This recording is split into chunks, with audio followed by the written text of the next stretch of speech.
있습니다. 이런 이야기가 있습니다. 하나님께서 아담을 우리가 창조하시고 혼자 사는 것이 좋지 않기 때문에 하와를 창조해서 아담 앞으로 데리고 왔습니다. 그러니 아담이 깜짝 놀라서 이렇게 아름다운 아내냐고 했습니다.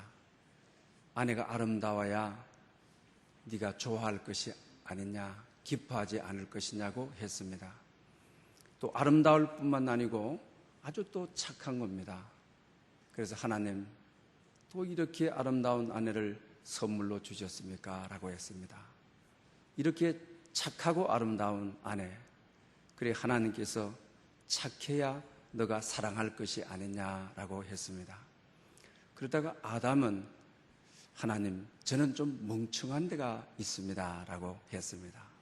그래 하나님께서 이렇게 말합니다. 제가 너에게 그런 것이 있어야 사랑할 것 아니냐, 데리고 살 것 아니냐 이러더라고 하는 것입니다. 부부는 서로의 부족함, 이 단점, 이것이 멀어지는 계기가 되어서는 안 된다는 것이죠. 그리고 오늘 본문에 돕는 배필이 없었다. 부부는 서로의 부족함을 채워주기 위한 돕는 배필로 허락해 주셨다고 하는 것입니다. 아내의 단점이 또 남편의 우리가 그 단점이 오히려 가정을 이루는 장애가 아니라 서로 보완해 주는 돕는 배필로 허락해 주셨다고 하는 이 사실을 우리가 깊이 인식하는 것이 대단히 중요합니다. 제2차 세계대전 후에 유럽의 포로 수용소에서 군인들에 의해서 지어진 병명이 있습니다. 그것은 가시 철망병이라고 하는 병명인 것입니다. 이 병에 걸리게 되게 되면 우울해지게 되고 음식을 먹더라도 살이 안 찌게 되고 하루 종일 투덜대고 불평을 한다고 하는 것입니다. 대부분 분들이 이 가시 철조망을 이 포로 수용소를 둘러싸고 있기 때문에 거기서부터 온 병이라고 해서 군인들이 가시 철망병이라고 이렇게 했던 것입니다. 그런데 이 병에 걸리지 않는 사람의 공통점이 있더라고 하는 것입니다. 소수의 사람들은 그들은 가정을 비전으로 삼고 가정을 꿈으로 삼고 아무리 가시 철조망이 주위를 둘러싼다 할지라도 또 포로 수용소라고 하는 것은 언제 풀려날지 모르는 그 계약 없는 그 고통 속에 살아가야 되는 이들 아닙니까? 그러나 소수만은 가족을 만나기를 원하는, 아내를 만날 수 있다고 하는, 부모를 만날 수 있다고 하는, 가정에 대한 희망을 저버리지 않는 사람들, 가정에 대한 꿈을 가지고 기도를 가지고 있는 사람들은 이 병에 걸리지 않더라고 하는 것입니다. 사랑하는 여러분, 현대의 남편이 가시 철조망이 되어서 정말 병든 아내가 있습니다. 또 아내가 이 가시 철조망이 되어서 병든 또 상대들이 있게 되는 것입니다. 이와 같은 우리가 시대에 가정의 희망이라고 하는, 가정이 잘 서야 교회도 잘 서고 또 민족도 잘 설 수 있다라고 하는 것입니다. 그러므로 여러분 가운데 가정 때문에 병든 분들, 또 남편이든지 아내든지 자식이든지 이것이 철조망이 되어서 아파하는 분들, 다시 남편에 대해서 아내에 대해서 꿈을 회복하고 비전을 회복하고 무엇보다도 기도를 흘러보내는, 기도를 회복하는 오늘 이 부부주의를 맞이하여 그런 역사가 있으시기를 바랍니다. 기도가 흘러 들어가는 곳에는 세월이 지나게 되게 되면 언젠가는 기도가 흘러 들어가는 곳에 꿈이 회복되고 비전이 회복되는 것입니다. 절대로 가정 어느 누구도 가시철조망으로 불평하거나 투덜대는 것이 아니라 다시 회복될 것을 믿고 기도하는, 그리고 꿈을 가지는, 희망을 가지는 그런 여러분들 될 수 있기를 바랍니다. 우리 사도행전 10장에 보게 되면 그렇지 않습니까? 이 로마 이 고넬로우 백부장의 가정이 고넬로우 가정인데 어느 날 천사가 찾아와서 내 기도와 구제가 하늘나라에 상달되었느니라 이렇게 말씀하고 있는 것을 보게 되는 것입니다. 우리가 가정이 특별히 가시철조망이 되었다 할지라도 또 병든 아내, 병든 남편 된 여러분들 정말로 다시 기도를 회복함으로 가정이 회복되는, 또 하나님께서 그 기도 때문에 여러분들의 가정에 천사를 보내줘서 너 기도가 응답되었다. 그래서 부부가 회복되는, 가정이 회복되는 그런 역사가 있어야만 되겠습니다.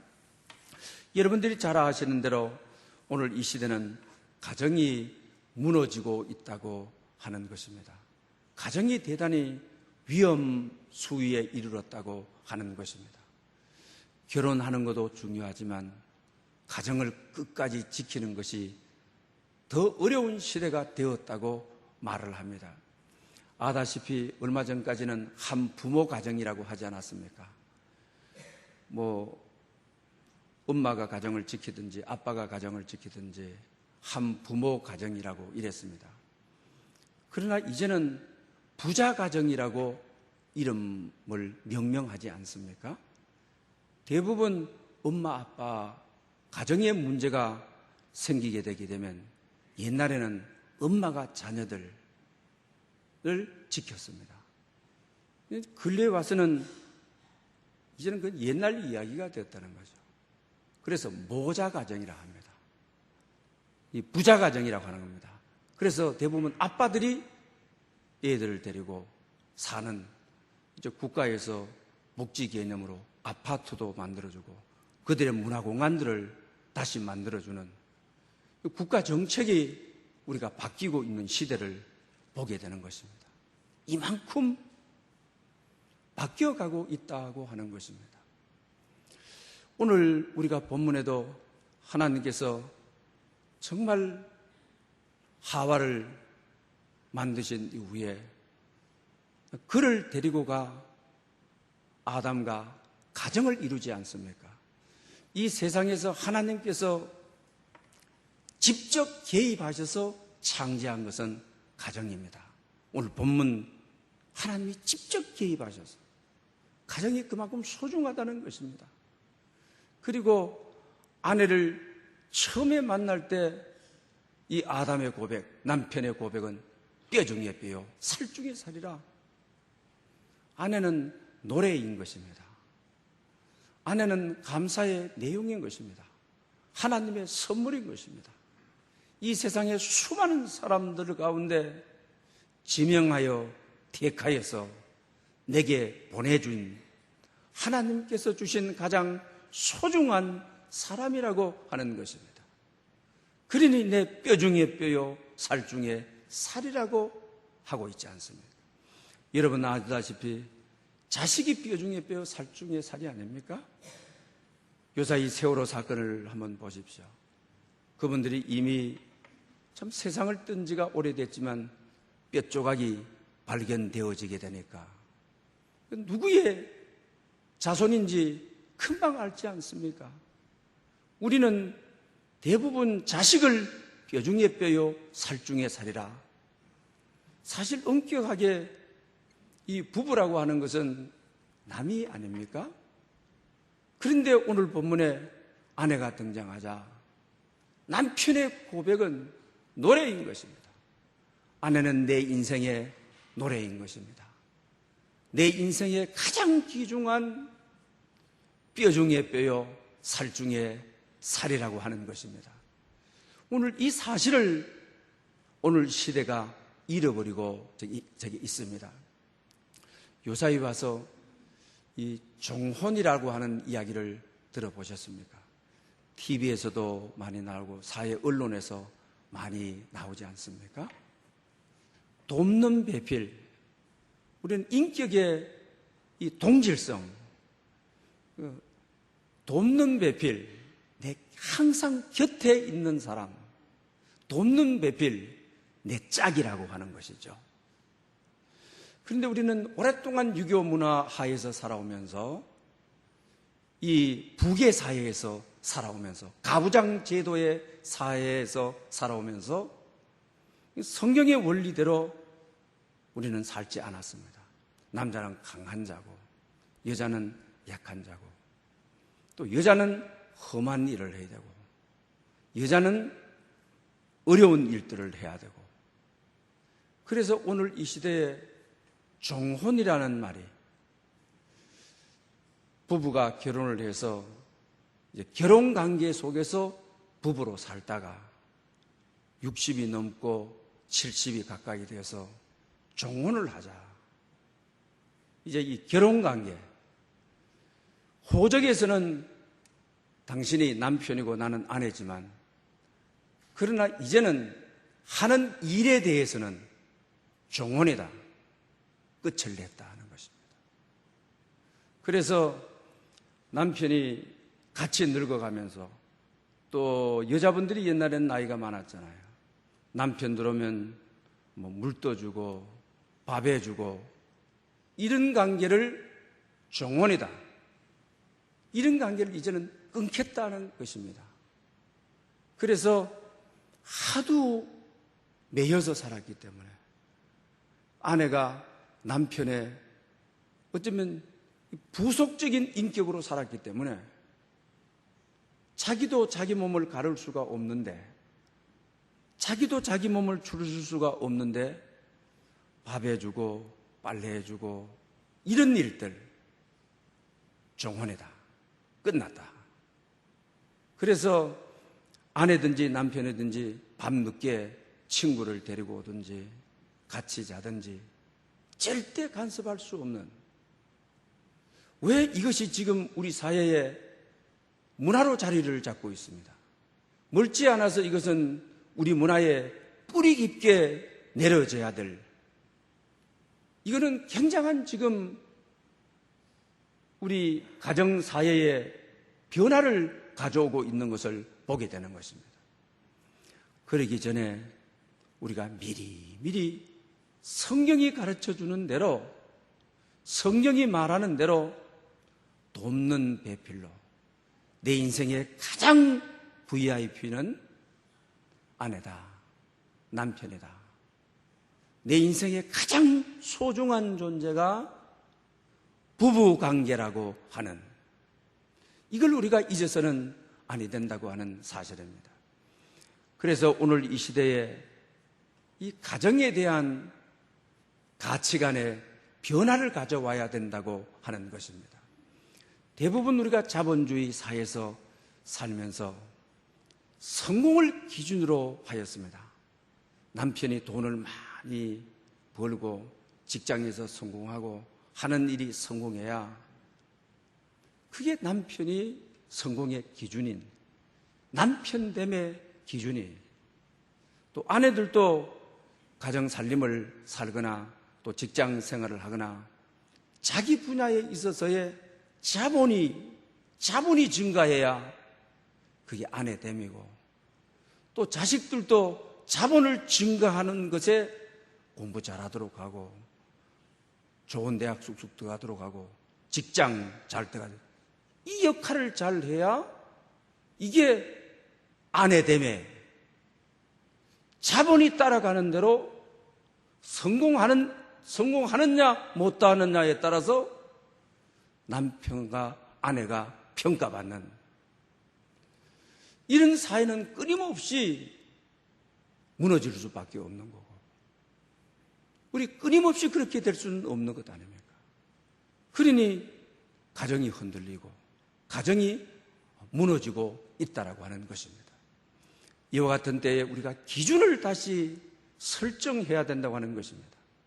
열왕기 상기에 보게 되면 이스라엘의 남북 왕가에 대한 평가가 있는 것을 보게 됩니다. 그때 보면 하나님 보시기에 선하였더라, 악하였더라.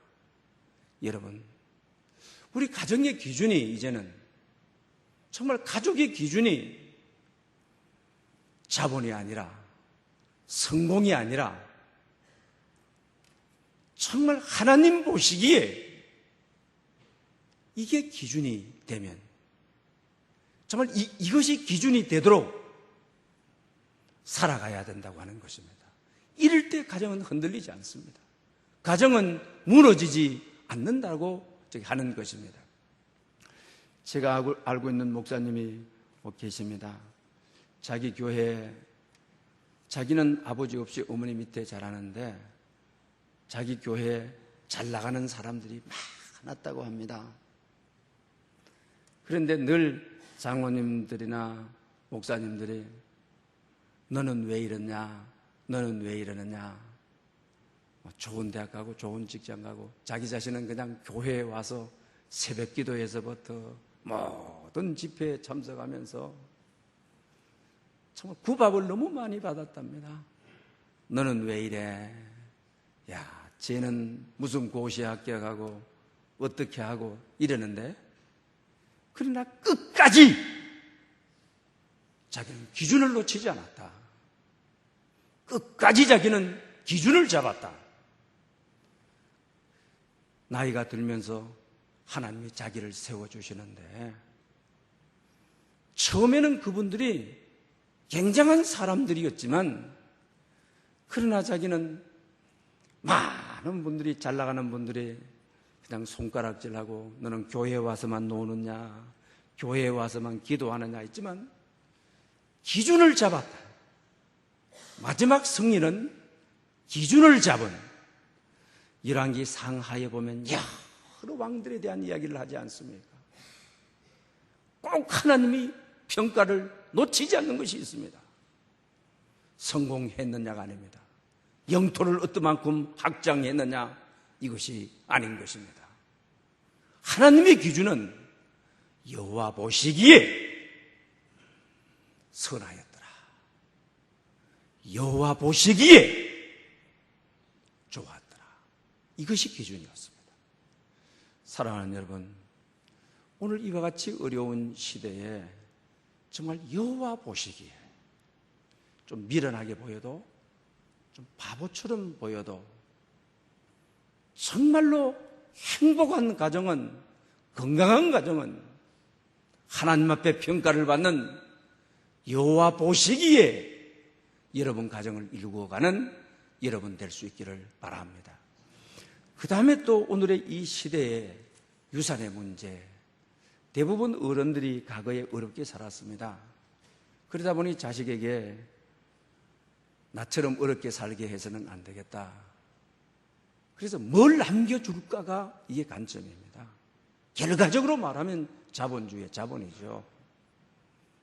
결과적으로는 집이라도 살 때, 전세라도 살 때, 또 뭐 할 때에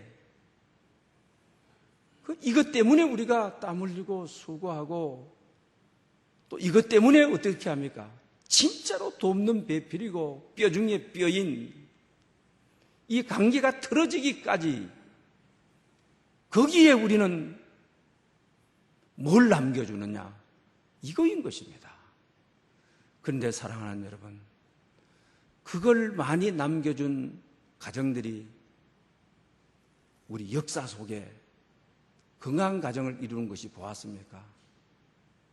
오히려 그것은 자기를 찌르는 칼이 되어 자기를 해치는 정말로 어려움과 위험이 되는 것을 우리 주위에서 많이 보았습니다. 그러나 잠언서 전체를 통하여, 지혜서를 통하여 성경은 건강한 가정은 하나님 말씀을 남겨주는 신앙이 기준이 되는, 말씀이 기준이 되는 여호와를 경외하는 것이 지식의 근본이라, 인생을 살아가는 방법이고 인생을 살아가는 도리가 여호와를 경외함이라고 하는 말씀을 유산으로 남겨주겠다고 하는 이 기준만 우리가 선다고 한다면, 이 기준만 우리가 분명하다고 한다면 가정은 무너지지 않을 것입니다. 오늘날 우리가 가정이 무너지는 이유가 바로 기준이 잘못되어 있기 때문인 것입니다. 세상의 가치관, 성공입니다. 어떻게 하든지 자산을, 자본을 물러주려고 하는 데 있어서 가정 기초를 흔들어버리고 있는 것을 봅니다. 그래서 성경이 뭐라고 하고 보고 있는 것이냐? 말씀을 듣고 지켜 행하는 것이 반석 위에 지은 집이다. 건강한 가정이다. 바람이 불어도 창수가 몰아쳐도 흔들리지 않는 집이라고 우리에게 가르쳐주고 있는 것을 보게 되는 것입니다.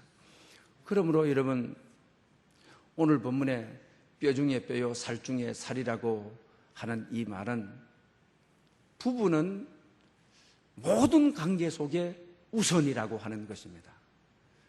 대부분 우리가 자식이 생기게 되면 이 부부보다도 자식이 먼저 되어버리는 경우가 많죠. 그리고 오늘 본문에도 그렇죠.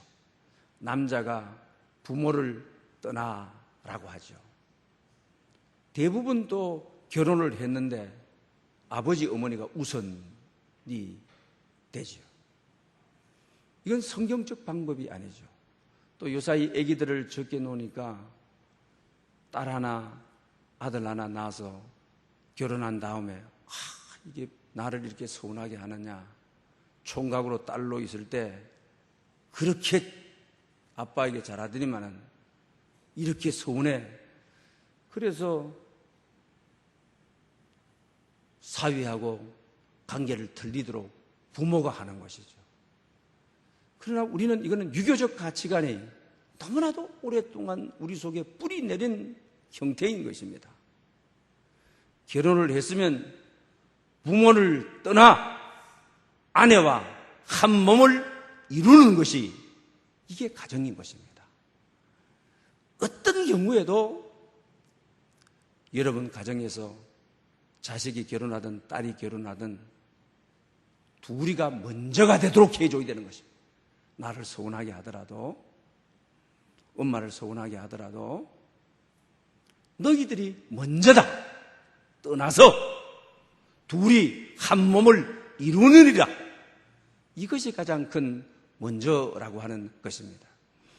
그러나 우리는 이것을 잊어버리고 뼈 중에 뼈요 살 중에 살인 것을 잊어버리고 자식 중심이 되거나 부모 중심이 되게 되면 이것은 건강하지 않다고 하는 사실입니다. 그래서 무엇보다도 우리가 정말 평생 살아가면서 잘 해야 될 대상은 아내고 남편입니다. 아무리 자식이 많아도 옛날에는 다복하다 하지 않았습니까? 남편 같은 자식이 없습니다. 아내 같은 자식이 없다라고 하는 사실입니다.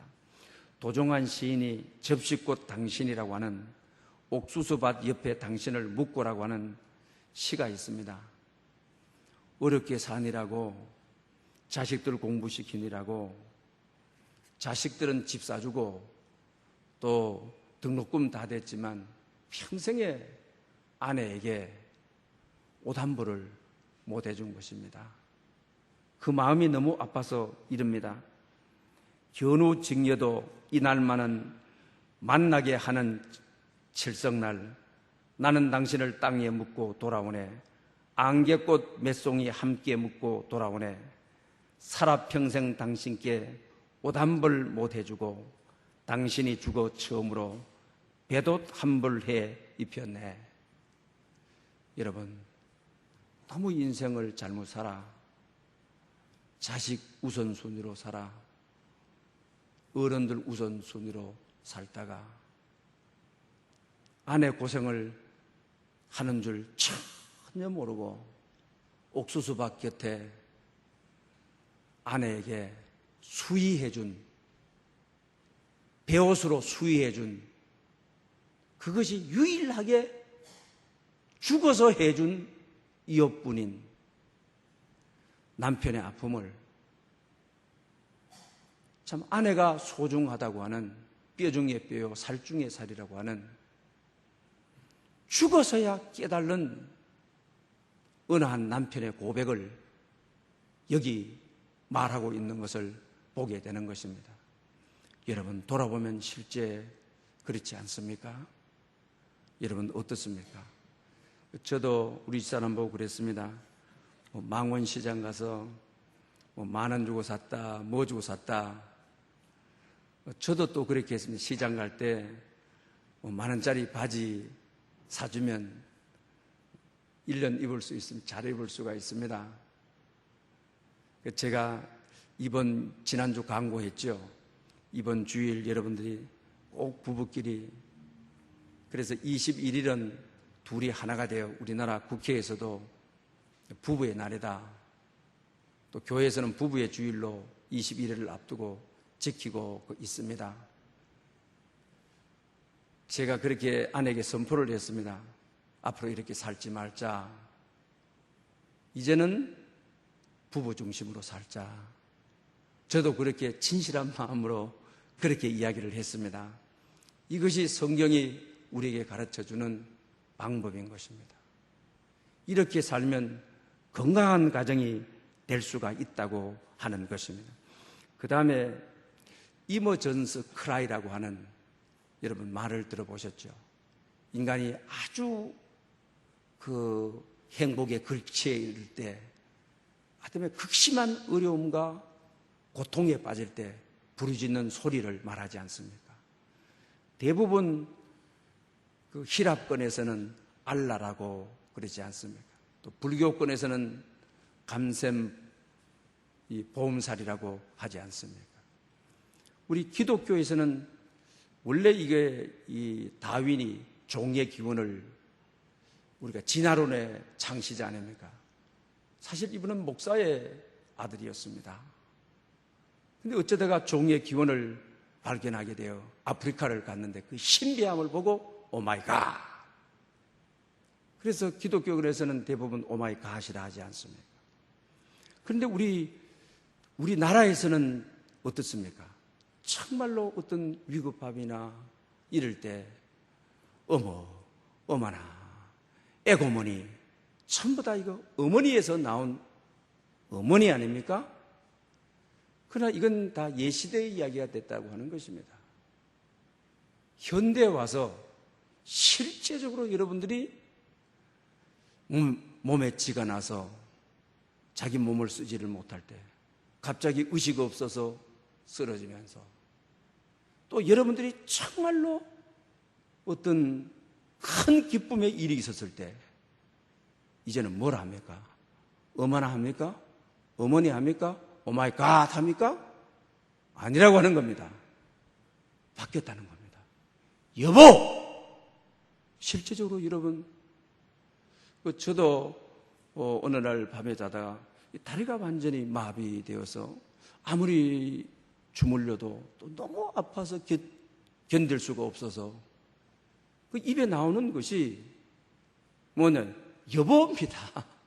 여보. 이 죽을 위치에 놓이게 되면, 몸을 못 쓸 위치에 놓이게 되게 되면 여보라고 하는 것입니다. 이건 바로 우리에게 뭘 말해요? 정말로 돕는 배필은 부부라고 하는 것입니다. 정말로 필요한 사람은 우리가 부부라고 하는 것입니다. 정말 우리가 뼈 중에 뼈요 살 중에 살로 알고 정말 귀한 존재로 알고 내 인생의 최고의 VIP로 알고 내 인생의 가장 소중한 분으로 알고 살아가야 될 분이 아내와 남편이라고 하는 사실입니다.